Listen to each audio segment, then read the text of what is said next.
नमस्कार. सुरुवात करूया आपल्या नवीन कथेपासून. मी सुहास. माझ्या मीटिंगसाठी बाहेर गावी गेलो होतो. काही वेळ वाट पाहिल्यानंतर माझी नागपूर बस आली. आता दिवाळी होऊन गेली होती, त्यामुळं बसला गर्दी खूप कमी होती. बस हळूहळू चालली होती. त्यानंतर बस निघणार होती. तितक्यात एक सुंदर मुलगी बसमध्ये चढली आणि माझ्याजवळ आली आणि मला म्हणाली, प्लीज माझी बॅग वर ठेवायला मदत कराल का? यावर मी म्हणालो, हो, द्या इकडे, मी ठेवतो. असं म्हणत मी ती बॅग वर ठेवली. त्यानंतर आमचा प्रवास सुरू झाला. माझं लक्ष अधूनमधून त्या तरुणीवर जात होतं. काही वेळाने तिने पर्समधून मोबाईल आणि हेडफोन्स काढले आणि ती गाणं ऐकण्यात मग्न झाली. आणि मी पण नंतर मासिक वाचनात मग्न झालो. पण जेव्हा कधी त्या मुलीची आणि माझी नजर एकमेकांवर पडायची तेव्हा ती स्मित हास्य करायची. साधारणतः 1.5 तासानंतर गाडी नाश्त्यासाठी हायवेच्या कडेला एका हॉटेलवर थांबली. ती मुलगी बसमध्ये उतरून हॉटेलमध्ये गेली. तिच्या मागे मीही खाली उतरलो. मग तिने चहा घेतला, पण तिच्याकडे 500 रुपयाची नोट होती.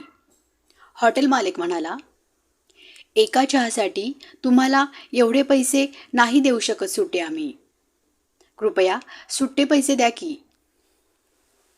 मी लगेच 50 रुपये टिकवले आणि म्हणालो, 2 चहाचे पैसे घ्या. ती तरुणी नको म्हणत होती, पण तोपर्यंत हॉटेल मालकांनी 2 चहाचे पैसे घेऊन उरलेले पैसे मला रिटर्न केले होते. त्या तरुणीने हसून माझा आभार मानलं आणि आम्ही दोघेही आपापला चहा घेऊन तिकडे येऊन टेबलाजवळ बसलो. त्यावेळी मी तिला म्हणालो, माझं नाव सुहास. यावर ती मुलगी म्हणाली, माझं नाव राणी आहे. तुम्ही कुठे चालला आहात?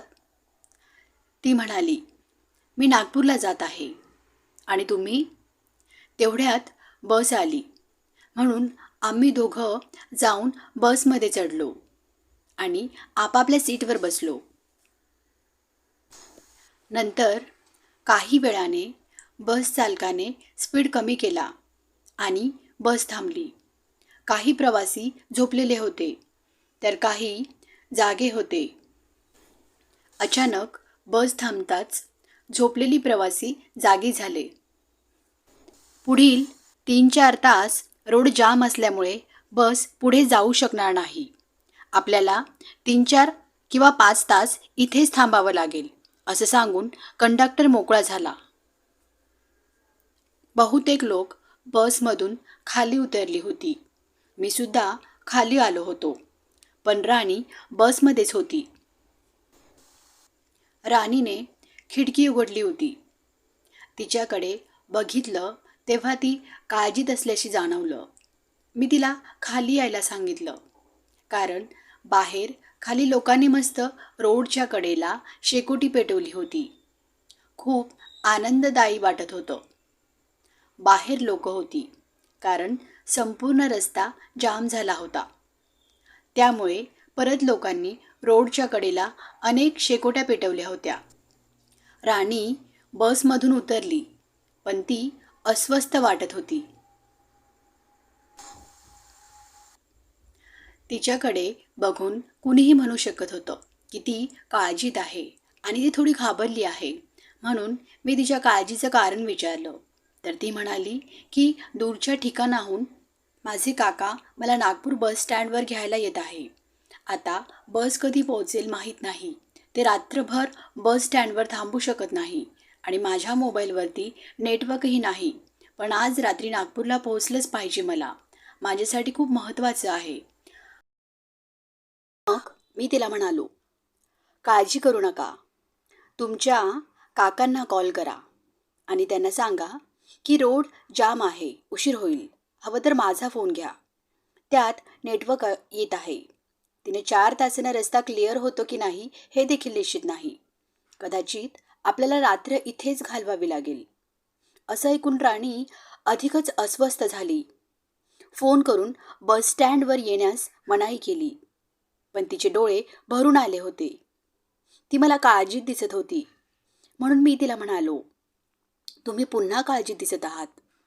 आपल्यासोबतच सर्व प्रवासी अडकून पडले आहेत. सर्वांनाच थांबावं लागणार आहे. काळजी करायची दुसरं काही कारण असेल तर तुम्ही मला सांगू शकतात.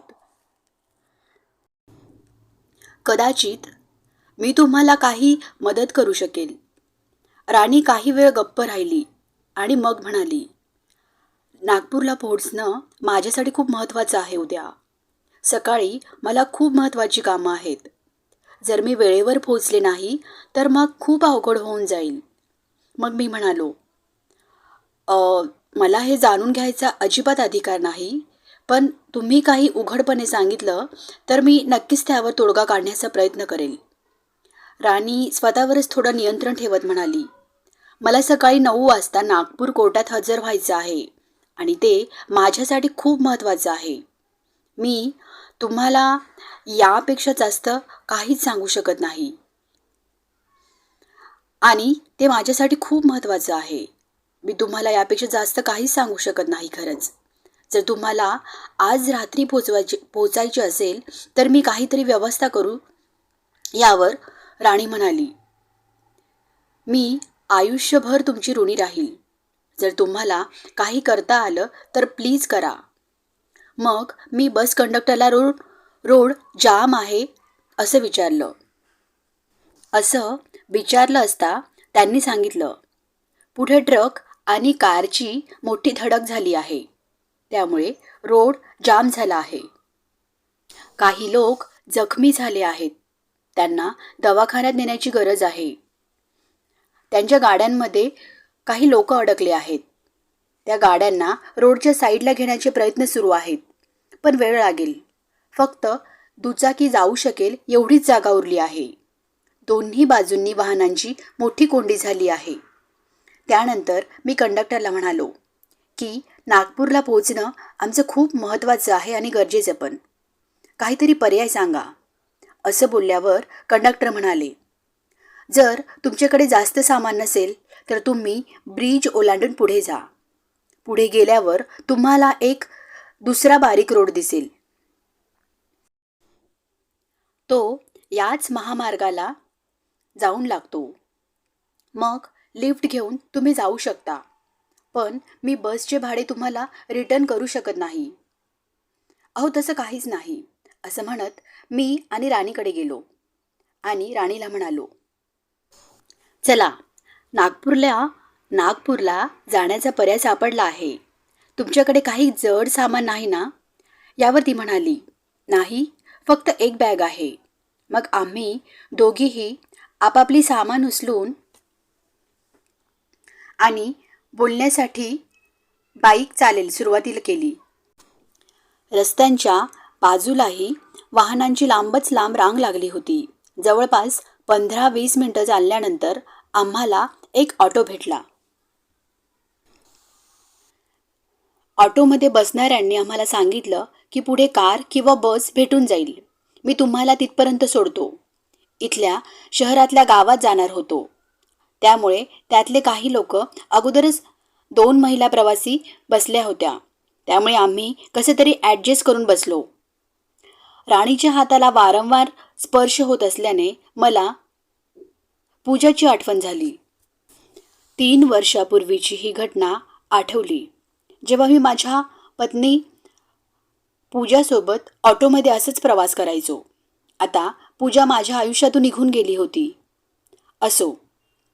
उतरल्यावर मी राणीला विचारलं की नागपूरमध्ये तुम्हाला कुठं जायचं आहे? तेव्हा ती म्हणाली, मला जिथं जायचं आहे ते मला माहीत नाही. मी पहिल्यांदा जात आहे. खरं तर माझे वडील काही महत्त्वाच्या कामासाठी दिल्लीला गेले आहेत. मी माझ्या आईवडिलांची एकुलती एक मुलगी आहे. त्यामुळे मला इकडे एकटीला यावं लागलं. काम पण तसंच आहे. पण इथे येणं माझं खूप महत्त्वाचं होतं. एवढ्या रात्री उशिरा रूम मिळणं अवघड आहे. काही कळेना काय करावं.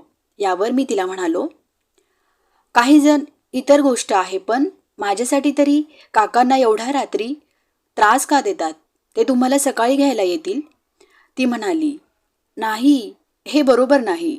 मी काकांना मेसेज करते आणि ॲड्रेस पाठवते.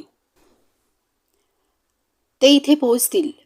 राणी, नाही, तुम्ही रात्री अशा एकट्या योग्य नाही, असं म्हणत मी लगेच घरी फोन लावला. फोन उचलला. आईने. आई, तू अजून झोपली नाहीस? नाही बाळा, मी तुझीच वाट पाहत होते. आई, मी 10 मिनिटात घरी पोचतोय. एवढं बोलून मी फोन कट केला. पण राणी म्हणाली, तुमची आई अजून तुमच्यासाठी जागी आहे? हो, माझ्या आईला सवय आहे. जर मी कुठे गेलो तर ती म्हणजे खूपच काळजी करते. तुम्ही माझ्या घरी चला, तुम्हाला काही त्रास होणार नाही. राणीनं होकार दिला. काही वेळेतच आम्ही माझ्या घरी पोहोचलो. माझ्या आईनं जेव्हा राणीला पाहिलं तेव्हा ती म्हणाली की पूजेला घेऊन आला का? बरं झालं.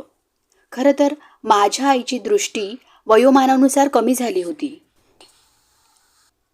तिने चष्मा लावलेला होता आणि अंधारामुळे तिला काहीच दिसत नव्हतं.